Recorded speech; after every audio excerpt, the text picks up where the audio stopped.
ఆంధ్రప్రదేశ్లో ఒకరిపైన ఒకరు శవ రాజకీయాల విమర్శలు చేసుకుంటూ ఉన్నారు. అటు పెన్షన్ల పంపిణీ సచివాలయ ఉద్యోగులతో చేయించాలంటూ చంద్రబాబు నాయుడు చెప్తూ వస్తున్నారు. కానీ పెన్షన్లు అడ్డుకునేందుకు టీడీపీ ప్రయత్నిస్తుందంటూ వైసీపీ ఆరోపణలు చేస్తుంది. ఇలా ఆరోపణలు ప్రత్యారోపణలతో అటు శవ రాజకీయాలకు పాల్పడుతున్నారంటూ ప్రజా సంఘాలు కూడా అన్ని రాజకీయ పక్షాలపైన విమర్శలు చేస్తున్న పరిస్థితి ఉంది. మరోపక్క బీజేపీ రాష్ట్ర అధ్యక్షురాలు పురంధేశ్వరి అటు రాసిన లేఖ ప్రస్తుతం రాజకీయాల్లో హాట్ టాపిక్గా మారింది.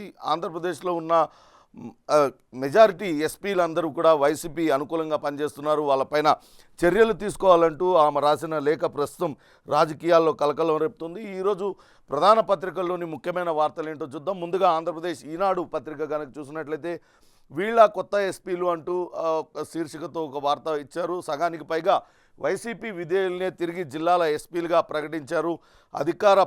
అధికార పార్టీ మెప్పు కోసం ప్రతిపక్షాలను అంచవేసిన చరిత్ర ఉన్న పోలీసు అధికారులనే తిరిగి ఎస్పీలుగా నియమించారు. ఇదంతా కూడా రాబోయే ఎన్నికల్లో అధికార పార్టీకి మేలు చేయడం కోసమే ఈ రకంగా చేశారు.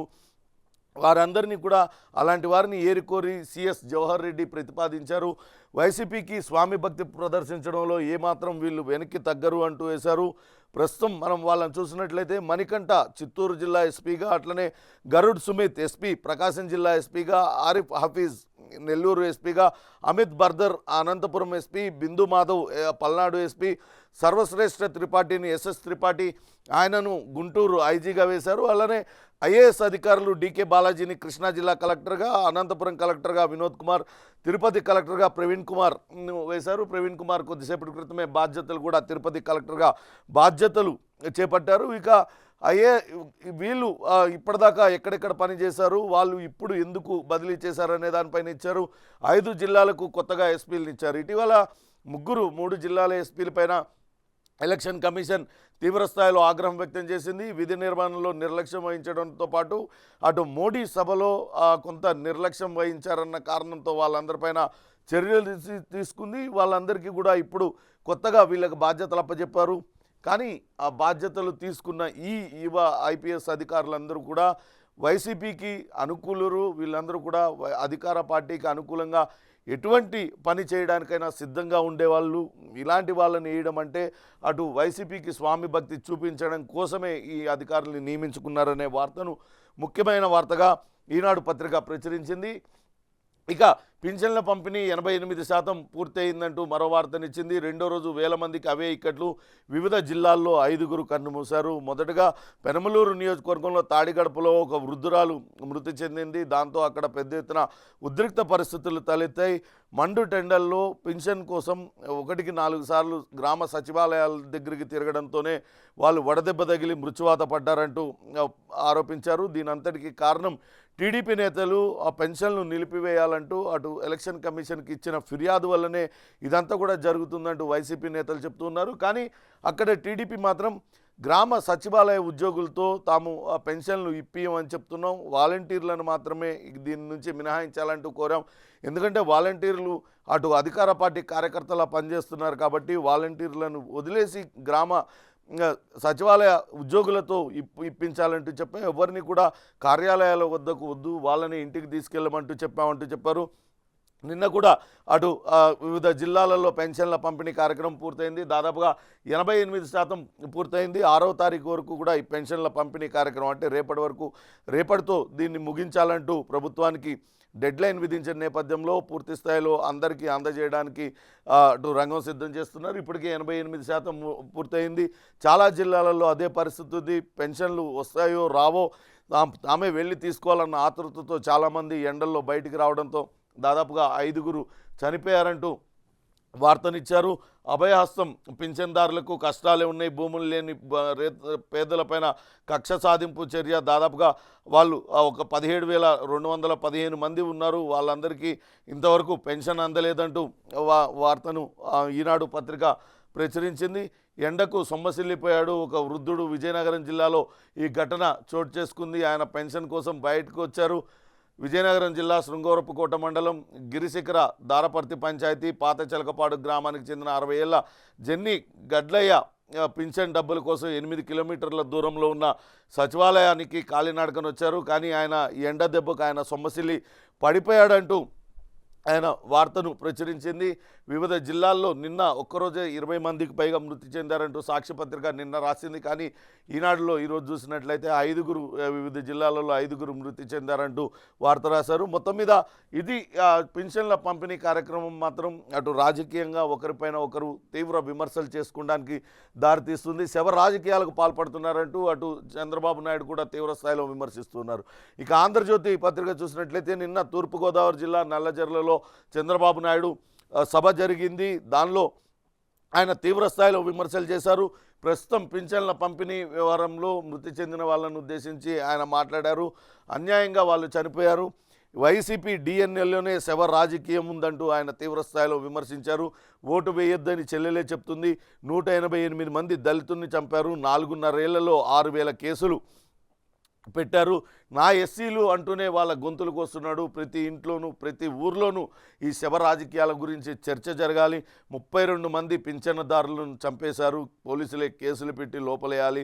వాలంటీర్ వ్యవస్థను కొనసాగిస్తా, పండుటాకులకు పెద్ద కొడుకులా ఉంటా, గెలిచిన మొదటి నెలలోనే 4,000 పింఛనేస్తా, ఫ్యాన్ను డస్ట్బిన్లో పడేయండంటూ ఆయన నిన్న పిలుపునిచ్చారు.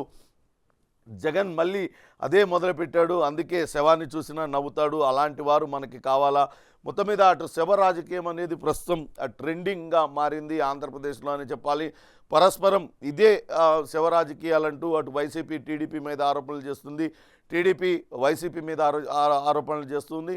ఇప్పుడు సొంత చిన్నాన్న వివేకానంద రెడ్డిని హత్య చేసి ఆ హత్యతో శవరాజకీయాన్ని మొదలుపెట్టారు. ఆయన గుండెపోటుతో చనిపోయారన్నారు, గొడ్డలిపోటుతో చనిపోతే ఇవంతా కూడా ఇప్పుడు సొంత చెల్లెలే ఆయన పైన ఓటు వేయొద్దు, ఆయనకు ఓటు వేయొద్దు అని చెప్తూ ఉంది.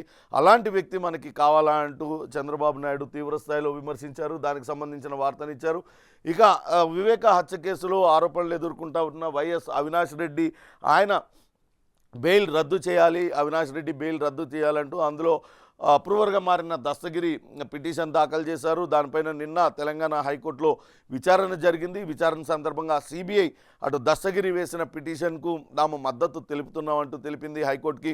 ఎందుకంటే అవినాష్ రెడ్డి అత్యంత ప్రభావవంతమైన వ్యక్తి. ఆయన సాక్షులపైన ప్రభావం చూపిస్తారు, సాక్షుల్ని భయభ్రాంతులకు గురి చేస్తారంటూ సిబిఐ వెల్లడించింది. ఇప్పటికే చాలామంది సాక్షులు సాక్ష్యం చెప్పకుండా వెనుతిరుగుతున్నారు. ఇదంతా కూడా వాళ్ళకున్న అపరిమితమైన అధికారం కారణంగానే వెనక్కి తగ్గుతూ ఉన్నారు. అందుకే తాము దస్తగిరి వేసిన పిటిషన్కు మద్దతు తెలుపుతున్నామంటూ సిబిఐ హైకోర్టులో తెలిపింది.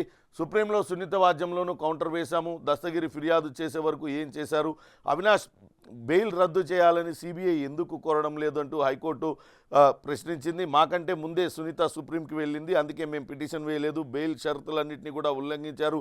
శివశంకర్ రెడ్డి కుమారుడు జైలుకి వెళ్ళి దస్తగిరిని బెదిరించాడు, దానికి సంబంధించిన సాక్ష్యాలు ఉన్నాయి. అవినాష్ రెడ్డికి బెయిల్ ఇవ్వడానికి ఏవేవైతే షరతులు పెట్టారో ఆ షరతులన్నింటినీ కూడా అవినాష్ రెడ్డి ఉల్లంఘించారంటూ సిబిఐ కోర్టుకు తెలిపింది. అయితే మీరు ముందుగా ఎందుకు ఆయన బెయిల్ రద్దు కోరలేదంటూ సిబిఐని హైకోర్టు ప్రశ్నించింది. సునీత అప్పటికే సుప్రీంకోర్టులో ఈ పిటిషన్ దాఖలు చేసినందువల్లనే తాము ముందుకు రాలేదు. కానీ సునీత దాఖలు చేసిన పిటిషన్ పైన తాము అఫిడవిట్ దాఖలు చేశాము, ఆయన బెయిల్ రద్దుకి తాము మద్దతు తెలుపుతున్నామంటూ సిబిఐ హైకోర్టుకు తెలిపింది. దీనిపైన నిన్న విచారణ జరిగింది. త్వరలోనే దీనిపైన ఒక తీర్పు ఇచ్చే అవకాశం అయితే కనపడుతుంది. ఇక ఈసీ డైరెక్ట్ ఛార్జ్ తీసుకుంది. ఏపీలో అనేక మందిని బదిలీలు చేసిందంటూ మరో వార్తను కూడా ఇచ్చారు. ప్రమోటీలకు నో ఛాన్స్, ఎన్నికల వేళ సంచలన నిర్ణయం తీసుకుంది. కొత్త కలెక్టర్లుగా అటు కృష్ణా జిల్లా కలెక్టర్గా బాలాజీని, అనంతపురం కలెక్టర్గా వినోద్ కుమార్, తిరుపతి కలెక్టర్గా ప్రవీణ్ కుమార్ నేసింది. గుంటూరు రేంజ్ ఐజీగా మొన్నటి వరకు పాల్రాజు ఉండేవాళ్ళు, ఆయన ఇటీవల ఎన్నికల సంఘం బదిలీ చేసింది. ఆయన స్థానంలో సర్వశ్రేష్ఠ త్రిపాఠిని, ఎస్ఎస్ త్రిపాఠిని వేశారు. కొత్త ఎస్పీలుగా మరొక 5గురిని వేశారు. అటు గరికపాటి బిందు మాధవ్ను పల్నాడు జిల్లాకు వేశారు. ఇంకా ఎక్కడెక్కడ కొత్త ఎస్పీలను వేశారో వాటినన్నింటినీ కూడా ఆంధ్రజ్యోతి ముఖ్యమైన వార్తగా ప్రచురించింది. మొత్తం మీద దీనిపైన కూడా పెద్ద ఎత్తున విమర్శలన్నీ కూడా వస్తున్నాయి. అటు ఏదైతే బీజేపీ అధ్యక్షురాలు పురంధరేశ్వరి లేఖ రాయడం పైన అటు వైసీపీ తీవ్ర స్థాయిలో మండిపడుతుంది. తన బంధువు చంద్రబాబు నాయుడు టీడీపీ అధ్యక్షుడికి ఆమె సహాయం చేయడం కోసమే ఈ రకంగా లేఖ రాసిందంటూ విమర్శలు చేస్తూ ఉన్నారు. ఇక షర్మిల ఎన్నికల యాత్రకు మొదలు పెడుతున్నారు, సిద్ధమైంది. ఆమె న్యాయం కోసం పోరాడుతున్నా, దీవించండి అంటూ ఈ రోజు నుంచి పిసిసి చీఫ్ హోదాలో ఆమె ఆంధ్రప్రదేశ్ అంతా కూడా పర్యటించనున్నారు. దానికి సంబంధించిన వార్తనేశారు. తల్లి విజయమ్మ బిడ్డ షర్మిలను ఆశీర్వదించి ఎన్నికల ప్రచారానికి పంపుతుంది. మొన్న జగన్మోహన్ రెడ్డి అటు ఇడుపులపై వెళ్ళిన సమయంలో కూడా అటు విజయమ్మ తన కుమారుణ్ణి మరోసారి ఆశీర్వదించాలంటూ కోరింది. ఇప్పుడు కుమార్తెను ఆశీర్వదించాలంటూ కోరుతుంది. ఇద్దరిలో ఎవరిని ప్రజలు ఆశీర్వదిస్తారు అనేది కూడా మనం వేచి చూడాలి. మొత్తం మీద ఎటు తేల్చుకోలేని పరిస్థితుల్లో విజయం ఉంది. అటు కొడుక ఇటు కూతుర ఎవరు పోరాటానికి మద్దతు ఇవ్వాలి, ఎవరి వైపు ఉండాలి అనేది ఎటు తేల్చుకోలేకపోతుంది. ఒక పక్క షర్మిల వైపే ఉంటున్న అటు కన్న ప్రేమ కొడుకును కూడా కాదనలేకపోతుంది. అందుకే మొన్న ఇడుపులపాయలో ఆమె మరోసారి మా కొడుకుని ఆశీర్వదించండి, మరోసారి ముఖ్యమంత్రిని చేయండి అంటూ ఆమె ప్రార్థనలు చేసి మరీ ప్రజలను కోరుతున్న పరిస్థితి అయితే ఉంది. మరొకటి అటు బుట్టా రేణుక గతంలో ఎంపీగా ఆమె పనిచేశారు. కర్నూలు జిల్లాకు సంబంధించిన ఎంపీగా ఆమెకు సంబంధించిన వార్త ఇచ్చారు. ఎల్ఐసికి బుట్టమ్మ బురిడి అంటూ 360 కోట్ల రుణం ఎగ్గొట్టారు బుట్టా రేణుక దంపతులు. వారి ఆస్తులు వేలానికి పెట్టిన ఎల్ఐసి హౌసింగ్ రేణుకమ్మ ఆస్తులు అంతంతేనన్న సీఎం జగన్. వేల కోట్ల ఆస్తులున్నా ఎందుకు ఆమె అప్పులు ఎగవేత పైన అనుమానాలు వ్యక్తం అవుతున్నాయంటూ ఆ వార్తా కథనాన్ని ఇచ్చారు. గతంలో అటు బుట్టా రేణుక ఆర్థిక పరిస్థితి అంతంత మాత్రంగానే ఉందని జగన్మోహన్ రెడ్డి చెప్పాడంటూ దానికి సంబంధించిన వార్తనిచ్చారు. బుట్టా రేణుక గతంలో వైసీపీలో ఎంపీగా గెలిచారు. తర్వాత ఆమె టీడీపీకి దగ్గరయ్యారు. తర్వాత తిరిగి మళ్ళా వైసీపీ గూటికి చేరారు. ఇటీవల ఆమెకు కర్నూలు జిల్లా ఎమ్మిగనూరు అసెంబ్లీ స్థానానికి ఆ ఎమ్మెల్యే అభ్యర్థిగా ఆమెను తిరిగి మరోసారి రంగంలోకి వైసీపీ నుంచి దించుతూ ఉన్నారు. ఈ నేపథ్యంలో ఆమె ఎల్ఐసికి ఆమె పన్నులు ఎగవేశారు అనే వార్తను ముఖ్యమైన వార్తగా ఆంధ్రజ్యోతి ప్రచురించింది. ఇక సాక్షి చూసినట్లయితే నిన్న జగన్మోహన్ రెడ్డి తిరుపతి జిల్లా నాయుడుపేటలో నిర్వహించిన సిద్ధం సభకు పెద్ద ఎత్తున జనం హాజరయ్యారంటూ ఒక ఫోటోను సాక్షి పత్రిక ప్రచురించింది. వాలంటీర్ల సేవలు ఆగవు, మళ్ళీ మన ప్రభుత్వం ఆ ఫైల్ పైనే నా తొలి సంతకం అంటూ సీఎం జగన్మోహన్ రెడ్డి చేసిన ప్రసంగానికి సంబంధించిన వార్తనిచ్చారు. వాలంటీర్ వ్యవస్థతో చంద్రబాబు నాయుడు గుండెల్లో రైలు పరిగెడుతున్నాయి, అందుకే నిమ్మగడ్డతో ఫిర్యాదు చేయించి అడ్డగించుకున్నారు. బాబు తీరుతో 2 రోజుల్లో 31 మంది వృద్ధులు మృత్యువాత పడ్డారు. ఇలా చేసిన బాబును హంతకుడు అందామా? రాబోయే 5 ఏళ్లలో మన తలరాతను మార్చనున్న ఓటు.